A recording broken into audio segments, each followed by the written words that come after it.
Ka-chow Lightning McQueen, he's a fairly decent protagonist. For a kid's movie at least. He has a pretty alright first movie, it's got personality. And even though it's a kid's movie, they chose not to make it so predictable. It was good because you take this goofy ass car, humble him, take him to an environment he's not used to, practically have him doing community service there, and he meets his fam there basically. And through doing that, he becomes a better car.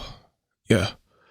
The film's a little cheesy, but as a children's movie, it's kind of fun to watch, I can't lie. Like, Cars 1 is already a weird concept, like, let's just be honest. We have a universe of cars that just so happen to exist like that, no explanation behind it whatsoever. But Cars 2 is so weird, because it feels like a spin-off more than an actual sequel. It's so stupid. Genuinely, if you've never watched Cars and care, watch Cars 1, then watch the first 5 minutes of Cars 2, and tell me whether you think that movie's a good continuation of Cars 1. Like, you'd think you clicked on the wrong thing. It's that weird. That is not a normal sequel. And I get that it's a car universe and that it can be expanded into many different avenues, but a spy thriller, that is not what they needed, bro. Like, why is it even canon? It's weird. Also, because of just how the plot happens, like, it's just stupid in itself. Mater is the most clumsy, most foolish guy ever, yet he's a good spy. It sidelines the racing and McQueen from the first film to have this plot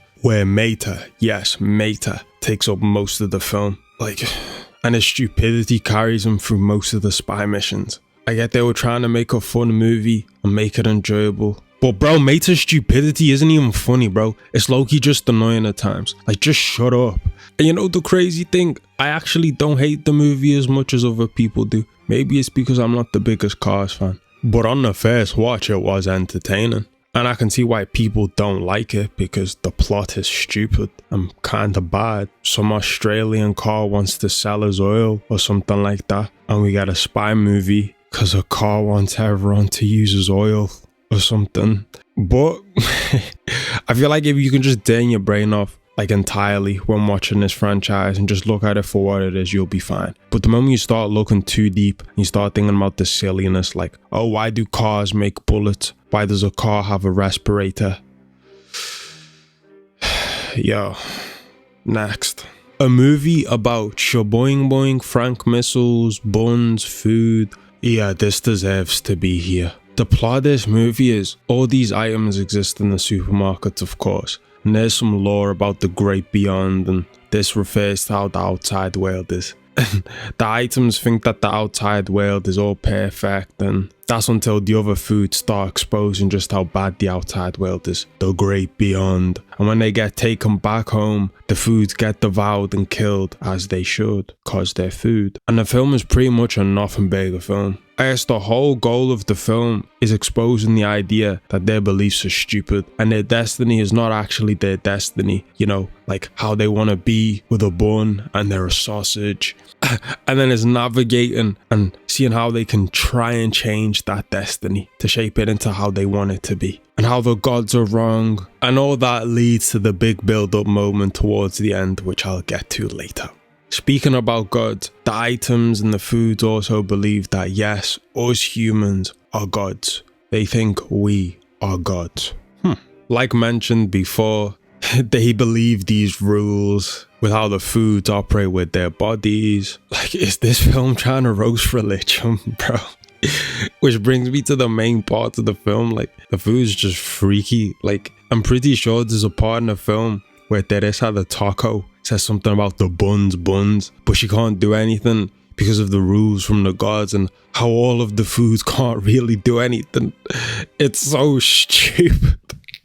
So Shaboing Boing Frank, one of the main protagonists in the movie, spends most of the movie trying to get people to go against these rules and that they need to be more free from them. But he doesn't really have a plan. That's until the miniature Frank, Barry, with the help of Gum Hawken, they devise a plan to take out the humans in the supermarket so they can do whatever they want. What's the plan? Let's just say they use the white special rock stuff, cooked form, hit the humans with that. Because yeah man, that substance means the humans can see foods in real time and the food's alive, which then leads to a massive brawl in the supermarket, which they come out on top of. And what happens after? What happens after is genuinely what the title is about. It was a party, for sure. This film, I can't even lie, from the jokes like the juice, to the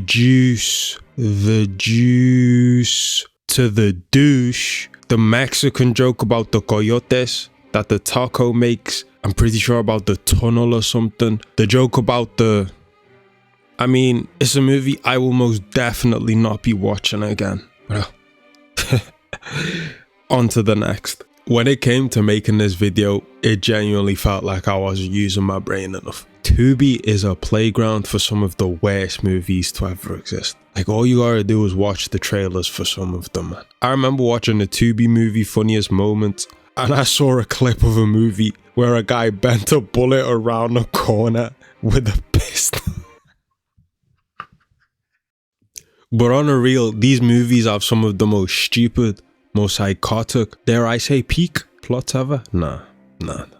Some of these plots are so left. I'm not talking about the Hollywood movies that end up on Tubi. I'm talking about the Tubi original type of movies. I'm talking about the black storytelling section. I went down that rabbit hole, and boy oh boy is it hilarious. The low budget, the camera work, the cinematography, bro. The constant adverts while watching said movies. I thought I was broke. This platform. Nah, let me stop. That's not nice. Let's just look at one of their movies real quick. A young man and his teacher entered into an inappropriate relationship with deadly consequences. I watched the trailer to that, bro. That movie is so bad. You watching the video right now, you could star in this movie, bro. The acting was that bad. The thing I found with Tubi movies is they're always about lust, bro. And I ain't trying to get all Albert Einstein and philosophical, but man, I can guarantee wherever Tubi movie you're watching and there's a black person involved, the plot has to do something with a relationship. Now, the two people engaging in said relationship shouldn't be doing it. Whether it's a, you're my student, blah, blah, blah, or it's two adults cheating. And Tubi loves cheating. You understand? Which brings me to the actual movie that I watched, which is The Handyman. And yo, this movie was something. Quick little description. A housewife's affair with the handyman unravels her world as secrets emerge, suspicion rises, and danger lurks in a thriller of broken trust. So the movie starts with our main villain, the handyman, boom. And Mr. Handyman, as a little kid, went through all kinds of abuse. I'm talking his mother hates him, and she wishes that she never had him. She claims she would have prospered in her life. She never had him. Very harsh. This altercation basically happens because the mother's trying to leave, and the kid doesn't want his mother to leave because he's a kid. So she gives him a couple beatings. He cries.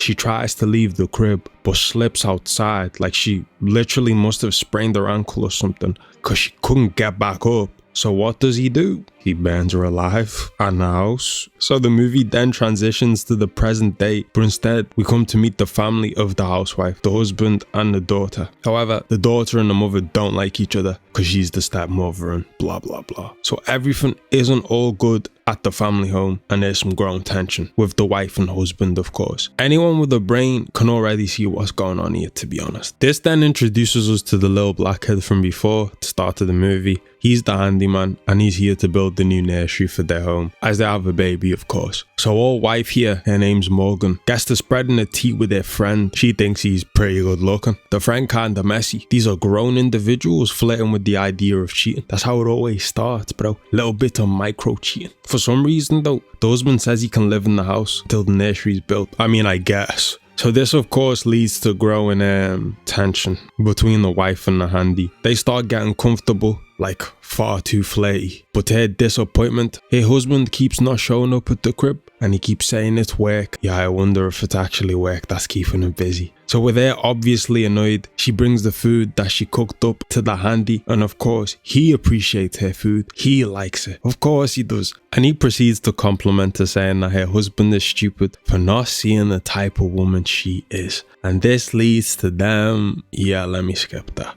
PG-13, PG-13. All you need to know is they don't go all the way. But that doesn't matter though. She still cheated. She kissed on him. She goes to spread the tea again to her friend, and weirdly the friend is encouraging this madness. Friend is telling her to literally like cheat. Like, come on man. But back at the crib again, the old wife and the hubby get into it again, and he's off to working again. And the argument is hot. They're threatening each other. I don't need you. I could do this without you. I can take away this sweet life you have. So with that taking place, she goes back to, you know what? The handy's called Damien, bro. Morgan goes back to Damien. So yeah, from here I'd say her and Damien are in a good place, of course. And her husband, she can't stand his ass. Genuinely though, bro, there's a good montage where the only thing they're doing is being risky in the house, because I'm pretty sure the husband is going on a business trip.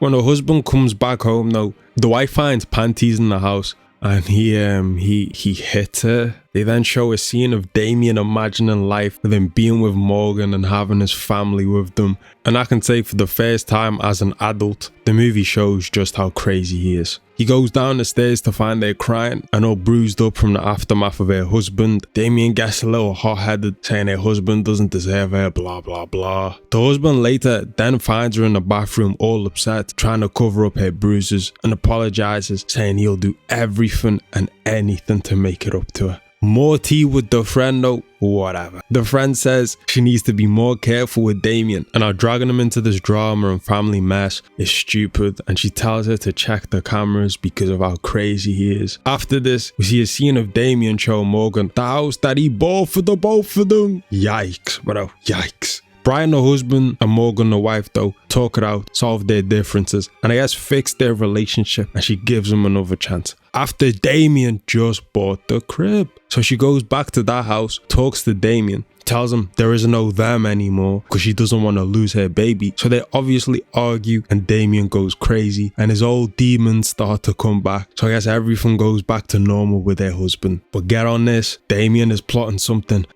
menacing, something evil. Like, look at this goofy, bro. But from here, things start escalating, to be honest. Damien starts getting more bold with his plans. He starts plotting on his stepdaughter, Brandy, who obviously doesn't like how close the family has gone recently. With how naive the daughter is, she eats it up, bro, and falls straight into his plans. The friend from before though, Tiffany, goes to Morgan's house to check the cameras and sees something on there, something bad. And just before she can react, she gets dropped, like deleted type. I don't know how it was done that quick, I genuinely don't know, but Damien starts dating a stepdaughter. Like, trust me, like, I genuinely feel like this doesn't make sense time-wise. But from here, it's straight chaos. The last 20 minutes of this film is stupid and crazy. Morgan confesses to her husband about the whole affair she had, and she tells the husband it was with Damien and how obsessed he is, and he crashes out a little. The funny thing is though, when the husband hired Damien, I'm pretty sure he got him to set up the whole of the security system in the house. So this cartoony ass villain gets to just harassing them throughout the whole house by speaking to them through like the mic or something. And they find the body of Tiffany laying there slumped, assumed to be Damien, of course, who carried out this crime. And they keep searching the whole house for Brandy and Damien, and they find them, and the whole mess starts again. Damien tells Brandy to shoot Morgan. Brandy's like, no, I love him. Again, I don't know how, as they've not dated enough for her to say this, but okay. Then Brian and Damien start scrapping, and Damien comes out on top, deleting him in the process. Brandy pops Damien, and then that's it, it's over. The police come, they take Brandy away, but there's one last thing. There's a twist. Ah yes, there's a twist. Which, I mean, it caught me off guard, I'm not gonna lie. Like, it's not like a, oh my, kind of twist. I just wasn't expecting a film of this quality to do it. You see, the main protagonist, Morgan the wife, she wanted all this to happen. She was playing chess while everyone else was playing checkers apparently. The moment she found out the husband was cheating, she got to moving on Damien and he fell into her lap. She used Damien to get rid of her husband. She orchestrated the whole mess to the point where even when her husband hit her, he didn't hit her hard enough. Nah, she just hurt herself to make the husband feel bad for her. I mean, he still pushed her to the ground, so. And Tiffany, she wasn't really her friend. She was getting clapped by Brian, her husband, seen on the cameras, and that's why Tiffany was all shocked before. So, you see, when Tiffany gets deleted, yeah, Morgan was the one that killed her, not Damien. And as for the daughter, I'ma just assume she fully got arrested. The film doesn't touch up on that though, but the movie ends with her chasing her social media dream and with her baby, of course. Was this film peak? Yeah, no. But I can't lie, it was so enjoyable, especially watching it with family members. The only question I have though is, how did she know her plan was gonna be that good? How did she know her plan wouldn't fail? Hey, I guess I'll never know. But the last thing to talk about is, it's another company that ain't safe, which is Netflix, of course. A man with a big brain on TikTok said that Netflix movies are Tubi movies with just a bigger budget. And I have to agree with him. I could definitely make a video touching on how bad their films can be at times. Netflix is not safe from critiques. Netflix also has an obsession with them psycho type of films that Tubi does. Them like freaky art films, like 365 Days. And I've watched their trailers like Secret Obsession, and boy oh boy, this is definitely a Tubi movie with a higher budget. I just know that movie is not good, bro. And I've even watched Rebel Moon on Netflix, not the whole thing because it was... But yeah, at least with Tubi, you know that they know their films aren't that great. And even if that's not the case, Netflix constantly just makes the most generic films ever when I have a better budget to do better. Has anyone watched this film? Because if you have, you know what I'm talking about. But yo, that's all folks. Neymar the GOAT, bro.